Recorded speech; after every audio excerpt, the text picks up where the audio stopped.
we start, please press likes. Then start. Do you like fast foods? I think when people think about fast foods, chicken and pizza are some of the first things that you think about. Both of that is yummy and people think that too. However, I prefer chicken for two reasons. First, chicken is shareable. For example, in my home, my mom eats breast, my dad eats wings, and I eat legs. So we can eat with our favorite part until we become full. However, pizza has only one kind of food, so we can eat piece that we don't like.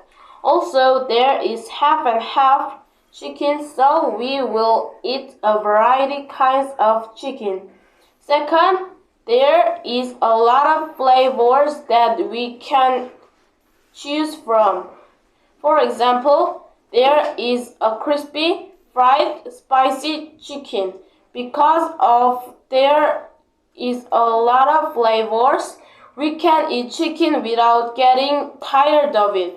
Also, there are many kinds of chicken restaurants such as Gyeocheon and BBQ. When chicken restaurants compete with each other, chicken can become better. So we can eat chicken with better taste. Today, I can know about my favorite fast foods. And do you think chicken is yummy too? I talk about fast foods, so I am so hungry now. I want to eat chicken. And please press likes. Bye!